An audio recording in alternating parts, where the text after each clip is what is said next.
अस्सलाम वालेकुम एवरीवन। आज का हमारा एक मेन टॉपिक है कि ज़कात किस तरह अदा की जाए।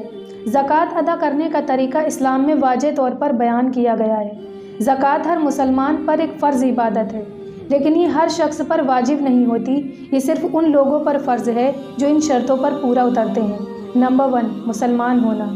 ज़कात सिर्फ मुसलमान पर फ़र्ज़ है, गैर मुस्लिम पर इसका कोई हुक्म नहीं। नंबर 2, अक़ल और बालिग होना। छोटे बच्चों और पागल लोगों पर ज़कात फ़र्ज़ नहीं होती। नंबर 3, निसब की मिक़दार तक माल का मालिक होना। अगर किसी के पास माल, सोना चांदी या कैश एक मखसूस हद से ज़्यादा हो तो उस पर ज़कात फ़र्ज़ होती है और इस हद को निसब कहा जाता है। नंबर 4, माल 1 साल तक हो। अगर किसी के पास माल चंद दिनों या फिर कुछ महीनों के लिए हो तो ज़कात नहीं होगी। पूरा एक इस्लामी साल गुजर जाना ज़रूरी है। नेक्स्ट पॉइंट है निसब की मिक़दार, यानी कितने माल पर ज़कात फ़र्ज़ है। इस्लाम में ज़कात का एक मखसूस निसब मुकर्रर है। अगर किसी शख्स के पास माल इस निसब से ज़्यादा हो और 1 साल तक बरकरार रहे तो उस पर ज़कात वाजिब है और यह है निसब की तफसील। नंबर 1, 7.5 तोला सोना या फिर उससे ज़्यादा हो। नंबर 2, 52.5 तोला चांदी या उससे ज़्यादा हो। नंबर 3, नकदी यानी कैश। अगर किसी के पास पैसा चांदी के निसब के बराबर हो या उससे ज़्यादा हो। नंबर 4, तिजारती माल।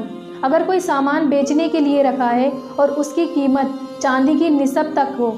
नंबर 5, ज़मीन और प्रॉपर्टीज़। जो घर रहने के लिए है उस पर ज़कात नहीं, लेकिन जो बेचने के लिए है उस पर ज़कात फ़र्ज़ है।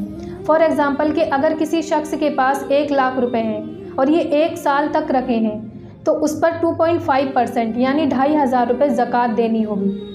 तो ये थे कुछ बेहतरीन पॉइंट कि हमें अपने कितने माल पर ज़कात देनी चाहिए, हमारे कितने माल पर ज़कात फ़र्ज़ है।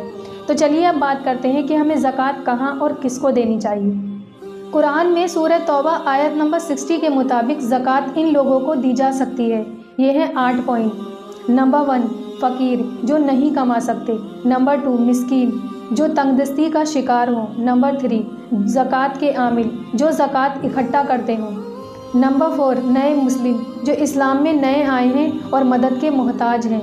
नंबर 5, गुलामों की आज़ादी के लिए। नंबर 6, कर्ज़दार जो कर्ज़ अदा नहीं कर सकते।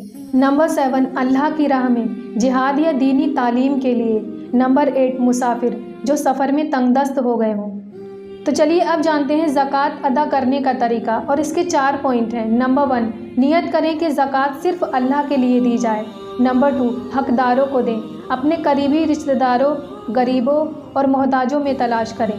नंबर 3, ज़कात देने में कोई दिखावा ना हो, चुपके से देना बेहतर है। नंबर 4, अगर मुमकिन हो तो खुद हाथ से दें ताकि यकीन हो ज़कात ज़रूरतमंदों को पहुंच रही है।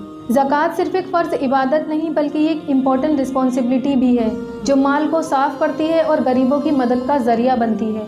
और जो शख्स ज़कात अदा करता है तो अल्लाह उसके माल में बरकत डाल देता है और उसके दिल को सुकून देता है।